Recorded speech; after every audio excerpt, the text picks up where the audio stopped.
Hello, it's Jimmy. Today I want to talk about yeeting out of the market. I know the young people like the word yeet. I hope I'm using it correctly. Let me know if I'm not. Time in the market is what's important, not timing the market.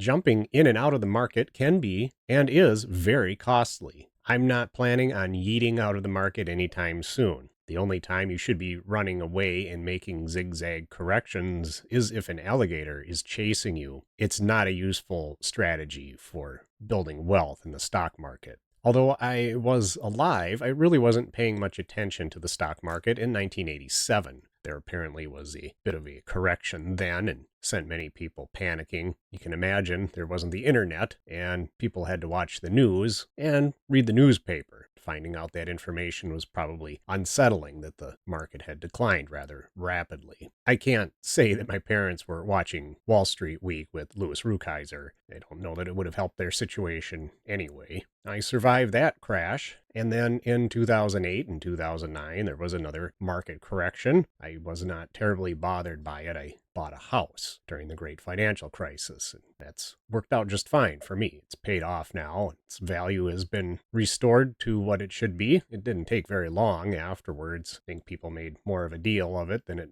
really ended up being. I suppose it was a problem if you were selling and the housing prices were rather deflated or you were underwater, but that wasn't an issue for us. I don't think the stock market beat me up too bad in 2009. I did see my 401k get its value slashed in half, but that's the time when I was accumulating wealth, not needing to live off of it. So it was not really that big of an issue for me. In 2020, the big news was the coup, of course, but I started paying a little bit more attention to the markets. And I saw that a lot of people and corporations were selling off in March of 2020, but all I saw was a big red sign with my favorite four-letter word on it.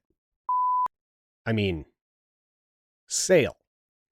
Staying the course in volatile markets has been the best path for me. I really don't waver from it. I do sometimes pay attention to the market, but I'm not looking at it every day. I don't need to. I don't need to see the ups and downs. I expect them to occur. No doubt uncertain times will test an investor, but success is demonstrated not through courage to face the storm, but in apathy towards the fluctuations. Until you experience down markets for yourself, you really don't get to exercise the leave it alone muscle. You'll have to go through it yourself. You can certainly read about it and learn from other people's experiences, but experiencing it for yourself has a completely different effect on you when you're dealing with your own real money. We're told put your money into the stock market because it always goes up. And of course, people want their money to grow, so that's why they put it there. You have to kind of fight that wisdom when you see the value going down, to just leave it be. That's part of the process. If you try to sell off when the markets are dropping, you're probably going to sell at a loss. And then when you want to get back in the market, you're going to be buying on the upside. And that's going to be very, very costly. Leave it alone. If everything goes to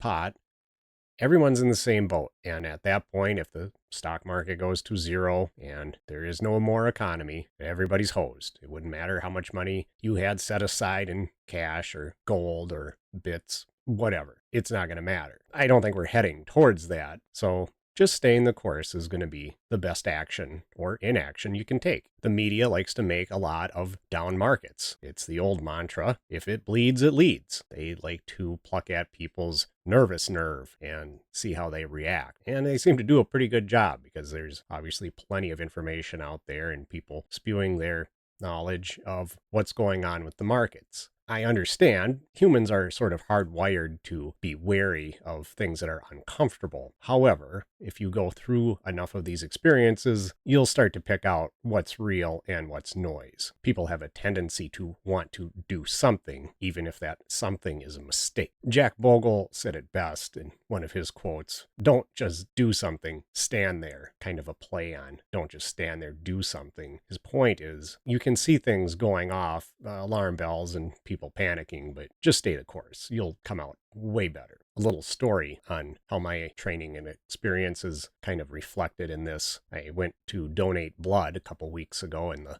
blood donation center, they have cookies. That's pretty much what lures me in there. And I noticed that some maintenance men were working in the utility room. I saw their vans out in the parking lot, and they're a company that's known for building life safety measures such as fire sprinklers and alarms and whatnot. And I saw that they were working in that particular room.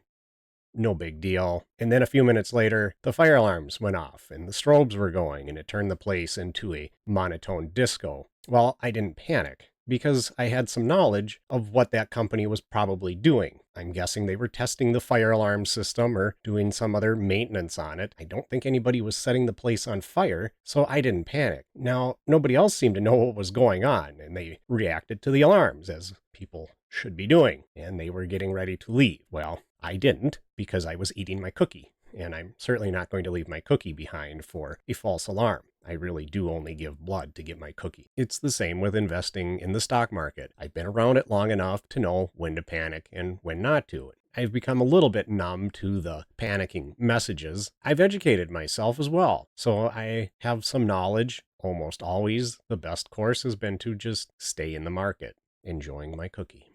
Well, that's all I've got on eating out of the market and why I don't plan on doing it. As always, thanks for watching, and I hope you're having a great day. Oh, geez. Meh. Back that up. Also, can't get rid of that accent. I just want my cookie.